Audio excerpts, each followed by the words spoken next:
De réflexion. À un moment donné, tout être humain se pose des questions dans sa vie. Qui suis-je? Où est-ce que je viens? Pourquoi est-ce que j'ai été créé? Par qui? Et où est-ce que je vais aller après la mort? On se tourne vers différentes croyances, on se renseigne, et on voit que beaucoup de personnes ont dit « je connais la vérité ». D'autres personnes ont dit « j'ai la vérité ». Mais il y a une seule personne dans l'histoire de l'humanité qui a dit « je suis la vérité, le chemin et la vie ». Cette personne a marqué l'histoire de l'humanité avec un message simple mais percutant. Il s'appelle Jésus-Christ. Jésus a dit « pardonne ton ennemi, prie pour celui qui te persécute, bénis celui qui te maudit. Si quelqu'un te frappe sur une joue, donne l'autre. » Un message qui a chamboulé la vision de l'homme. Aujourd'hui, je dois te dire que si tu n'aimes pas Dieu, eh bien Dieu t'aime. Si tu ne crois pas en lui, eh bien lui, il croit en toi. Il croit encore en ton changement. Et il n'est pas une religion chrétienne, juive ou musulmane. Jésus n'est pas venu pour faire de la propagande à une quelconque religion. Il est venu pour instaurer le royaume des cieux.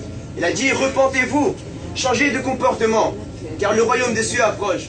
Peut-être que tu es jeune et tu penses que tu as la vie devant toi. Mais laisse-moi te dire qu'un jour, le jour que tu t'y attendras le moins, la mort va venir frapper à ta porte. Peut-être que tu es d'un âge avancé et tu penses que tu as trop d'expérience, trop de connaissances et que personne n'a rien à t'apporter. Mais aujourd'hui, je ne t'apporte pas des connaissances humaines, mais un message de vie éternelle, car la philosophie c'est bien, la science c'est bien, la médecine c'est bien, sur terre c'est bien. Mais un jour tu vas mourir et je te pose la question, où est-ce que tu vas passer ton éternité? Près de Dieu ou loin de Dieu? Tu penses parce que tu es chrétien, juif ou musulman, tu vas à la synagogue le samedi, à l'église le dimanche et à la mosquée le vendredi, tu fais les prières correctement, mais tu n'as pas encore pardonné dans ton cœur. Tu n'as pas encore pardonné tes parents qui t'ont abandonné peut-être.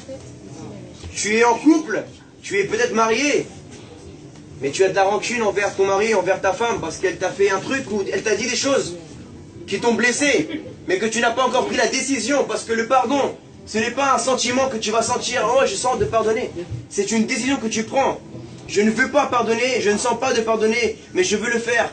Parce que qui suis-je pour ne pas pardonner quelqu'un alors que Dieu me pardonne, moi qui ne le mérite pas?